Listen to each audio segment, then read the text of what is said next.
Pernahkah kamu merasa sangat bahagia sampai lupa bertanya dari mana bahagia itu datang? Jika senyummu ditulis di ruang rapat kekuasaan, apakah itu masih milikmu? Malam ini aku mengajakmu ke sebuah gala mewah di sebuah kota yang tidak perlu disebut. Lampu kristal berkilau, musik ringan berputar, arloji mahal berkilat. Di balik tirai, seorang perempuan muda bernama Nadia menarik napas pelan. Di tangannya ada clutch kecil yang lebih berat dari tampangnya. Di dalamnya ada mic mungil yang bisa mengubah hidup. Di tengah panggung, seorang penguasa tersenyum santai. Namanya Rafael, dan semua orang menyebutnya visioner. Setiap kamera jatuh cinta pada garis wajahnya. Tapi kamera tidak pernah jatuh cinta pada kebenaran. Malam itu panggung diberi judul City of Joy. Ironis, karena joy yang mereka maksud punya tanda bayar di belakangnya. Mari kita mundur beberapa bulan. Nadia hanyalah konten kreator yang jujur dan lucu. Ia membuat video sarapan murah dan tawa kecil yang ringan. Penontonnya senang karena ia terasa dekat. Satu klipnya tiba-tiba meledak. Tayangan naik, komentar banjir, tawaran datang. Di titik itu, Rafael mengirim pesan lewat timnya. Katanya ini kolaborasi sosial. Katanya ini tentang harapan kota. Semuanya terdengar baik-baik saja. Nadia diundang ke kantor dinas yang besar dan dingin. Ia diberi gaun sederhana namun mahal. Ia diajak naik mobil yang hidupnya sendiri. Ia diajak berjalan di karpet yang tidak pernah kotor. Pertemuan pertama terasa halus. Rafael mendengar cerita Nadia tanpa memotong. Rafael menyebut kata rakyat dengan lidah yang hangat. Nadia merasa dilihat, dan itu rasa yang manis. Hari itu ia pulang dengan kontrak brand dan jadwal syuting. Joy merayap masuk seperti musik yang susah ditolak. Semuanya terlihat mudah. Semuanya terdengar benar. Lalu syarat kecil muncul. Boleh bahas hal ini, jangan sentuh hal itu. Arah ini bagus, sudut itu kurang sehat. Kata tim PR, ini hanya framing. Kata mereka, masyarakat butuh narasi yang rapi. Kata mereka, bahagia harus punya bentuk agar bisa viral. Nadia setuju sekali 2 kali. Ia mengira itu bagian dari profesionalitas. Ia mengira semua orang melakukan hal yang sama. Ia makin sering muncul di balik panggung rilis proyek kota. Ia memegang gunting pita dan senyum siap foto. Di layar, angka kebahagiaan naik dengan grafik yang mulus. Komentar memuji, sponsor menambah slot. Joy terasa seperti hujan di musim kering. Tapi hujan yang terus turun juga bisa menenggelamkan. Di antara jadwal, seorang jurnalis muda mengirim pesan.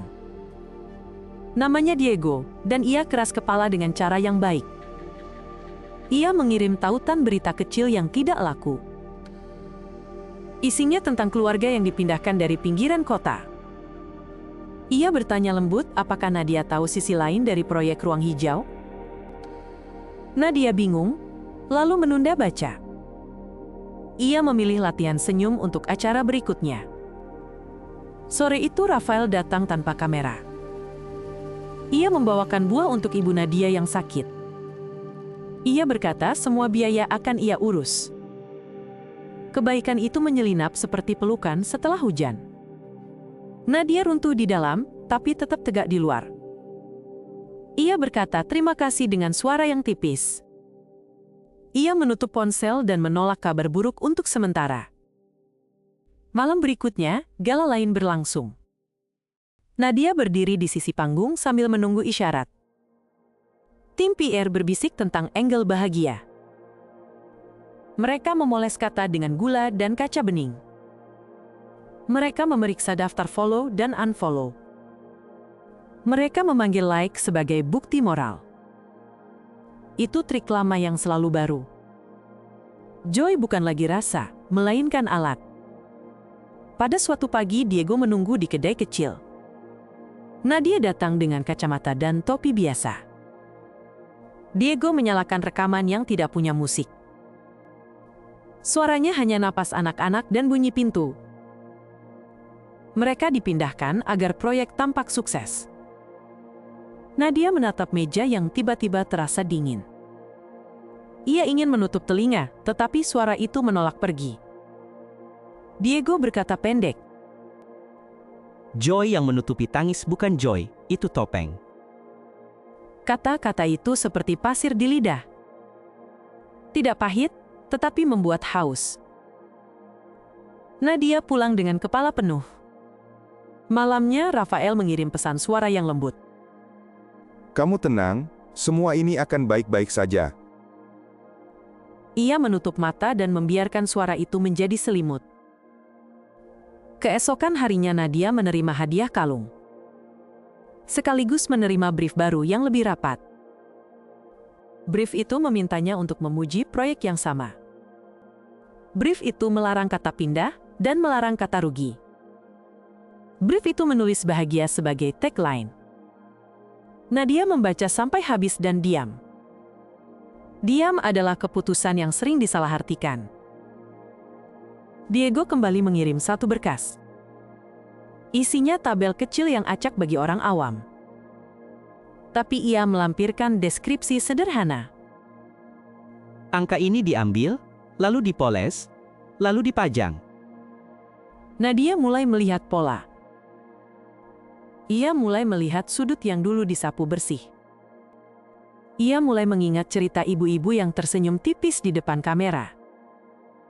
Senyum yang turun beberapa detik setelah lampu mati. Di titik itu Lia muncul. Lia adalah teman lama Nadia dari komunitas kecil. Sekarang Lia bekerja sebagai PR junior di kubu Rafael. Lia menulis pesan yang singkat dan genting. Hati-hati dengan jadwal blackout media malam gala. Satu kalimat itu menyelamatkan arah pikiran. Nadia mulai mengatur rencana kecil. Rencana kecil sering membuat perubahan besar. Ia membeli mic kecil dan menyimpannya di clutch. Ia berlatih menahan tangan agar tidak gemetar. Ia menulis satu kalimat di catatan ponsel.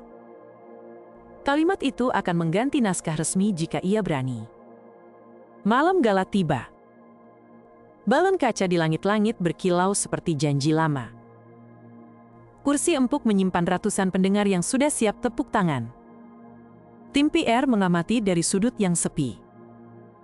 Mereka tersenyum karena yakin semua sesuai skenario. Rafael datang menjemput Nadia di belakang tirai. Kau terlihat cantik, ini malam kita. Kata malam kita adalah kata yang manis sekaligus menakutkan. Nadia mengangguk dan mengikuti langkah Rafael. Mereka berhenti di balkon privat yang sejuk.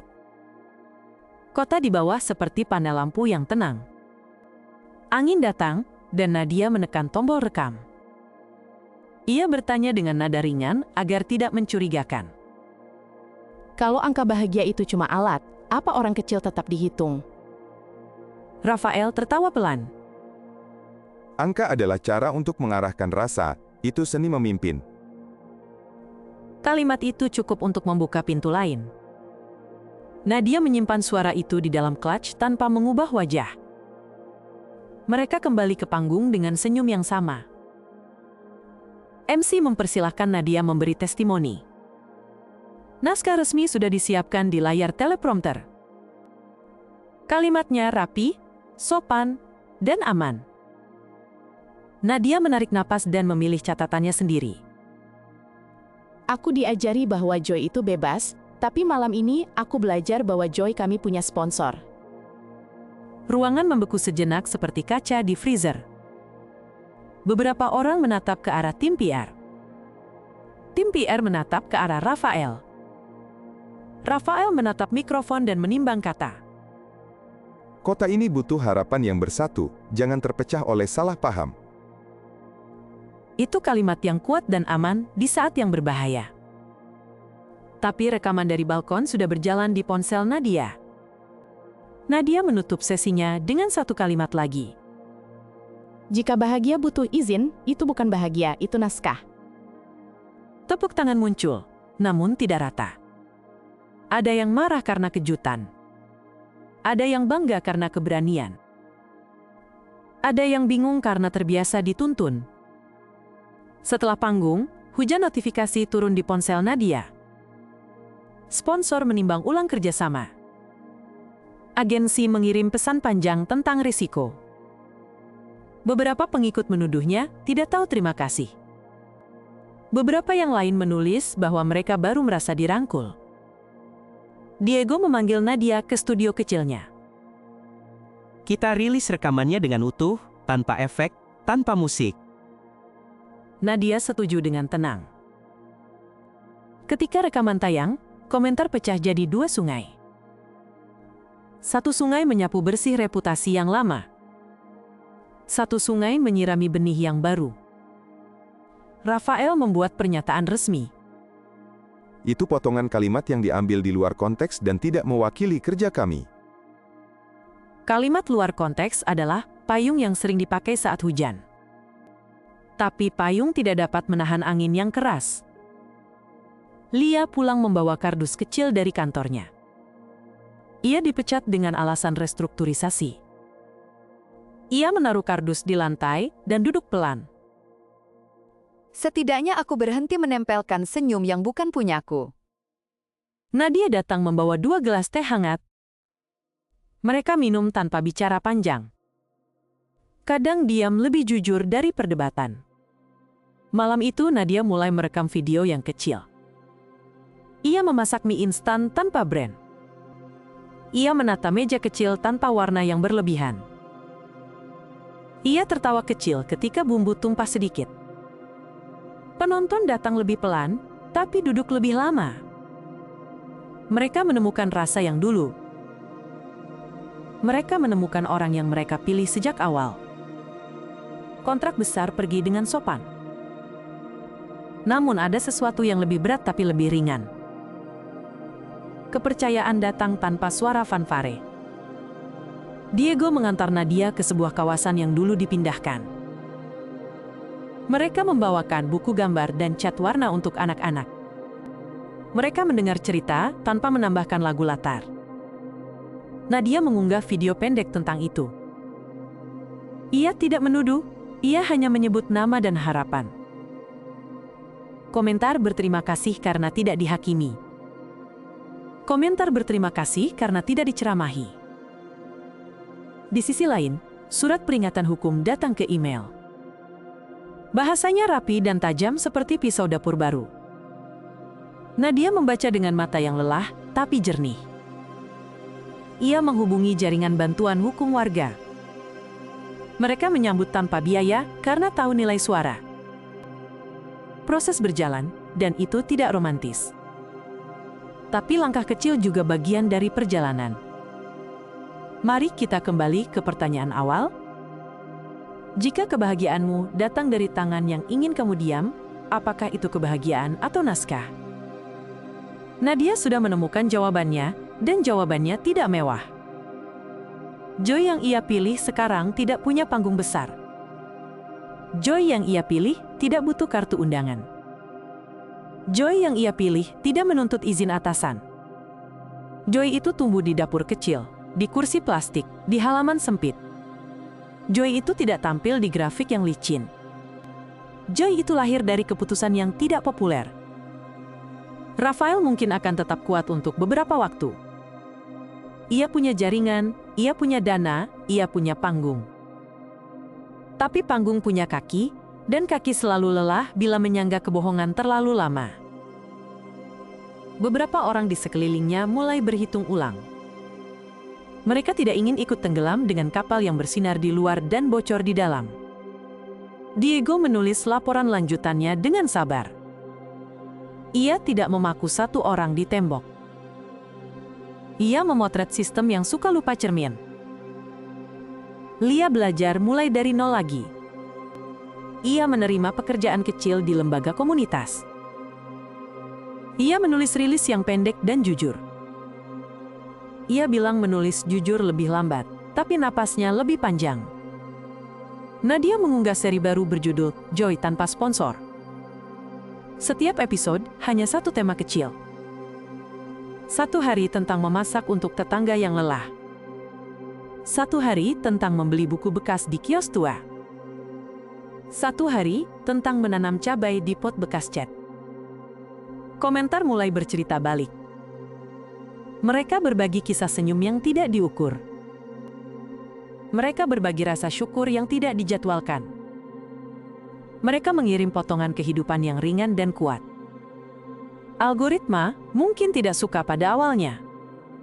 Tetapi manusia lebih sabar daripada yang dikira. Mereka menonton pelan tapi selesai. Mereka tidak pergi di menit 3. Mereka bertahan sampai akhir, lalu berbagi ke teman. Itulah jalan yang lebih lambat dan lebih aman. Jalan itu tidak licin, namun jarang jatuh. Jalan itu tidak ramai, namun tidak bising. Jalan itu tidak bebas rintangan, namun bebas pura-pura. Suatu pagi Nadia mendapatkan pesan dari ibu anak-anak yang dulu digusur. Kami sudah menanam pohon kecil di tempat baru, tolong datang kalau sempat. Nadia datang dengan baju sederhana dan topi kecil. Ia duduk di kursi rendah dan mendengar. Mereka tertawa pada cerita yang sepele. Mereka saling mengajari cara membuat nasi goreng yang hemat. Di akhir pertemuan, anak-anak memberikan gambar kecil. Gambarnya rumah dengan matahari yang tersenyum tidak rapi. Nadia menangis sedikit tanpa drama. Ia tidak merekam air mata itu. Ia hanya merekam suara daun yang disentuh angin. Lalu ia berjalan pulang dengan langkah seperti manusia biasa. Diego menyapa dari kejauhan dan mengangkat tangannya. Kau baik-baik saja. Nadia mengangguk dan melanjutkan jalan. Malamnya ia menulis satu kalimat di dinding kamarnya. Kalimatnya sederhana dan cukup. Bahagia yang tidak bisa dibeli, tidak bisa disandera. Mari kita letakkan moralnya dengan jelas.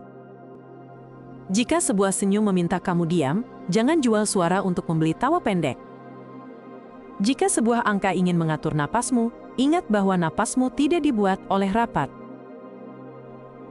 Jika sebuah kursi menawarkan pemandangan indah dengan syarat menutup mata, pilih jalan kaki dan lihat lebih dekat. Jika engkau harus memilih antara nyaman yang pura-pura dan gelisah yang jujur, pilih gelisah yang jujur. Karena gelisah akan mendidik, sedangkan nyaman akan menidurkan nurani. Dan kalau kamu bertanya apakah cinta Rafael pernah benar, aku akan menjawab dengan hati-hati. Ada kebaikan yang nyata di awal, dan itu tidak harus dibuang. Tapi kebaikan yang dipakai untuk menutup mulut orang lain bukan lagi kebaikan. Itu alibi yang wangi, dan wangi sering menyamarkan luka. Kita semua bisa belajar dari itu. Belajar bahwa rasa terima kasih tidak boleh membuat kita buta. Belajar bahwa rasa cinta tidak boleh membuat kita tuli. Belajar bahwa rasa aman tidak boleh dibeli dengan harga orang kecil. Cerita ini mungkin terasa seperti gosip, tapi gosip juga cermin yang murahan. Cermin murahan pun bisa memantulkan wajah dengan cukup jelas. Kamu bisa menolak melihat, tapi wajah itu tetap ada. Sudah cukup jauh kita berjalan bersama. Kita mulai dari gala yang terasa manis. Kita melewati balkon yang dingin dan kalimat yang licin. Kita singgah di kedai kecil dengan bukti yang pelan tapi kuat. Kita memutar balik ke dapur kecil dan kursi plastik. Kita menutup dengan kalimat yang tidak butuh sponsor. Sekarang izinkan aku bicara langsung denganmu. Terima kasih sudah mendengar cerita ini sampai akhir. Jika kamu suka, tekan like, berlangganan, dan tulis komentar. Kamu bisa berdonasi lewat kode di kanan bawah atau tautan di deskripsi. Di deskripsi juga ada karya lain dari seri yang sangat berbeda. Kirim cerita ini ke teman yang butuh pengingat tentang Joy yang jujur. Sampai jumpa di kisah berikutnya, dan tonton episode baru saat muncul. Jaga dirimu, jaga nuranimu, dan jangan biarkan senyummu ditulis orang lain.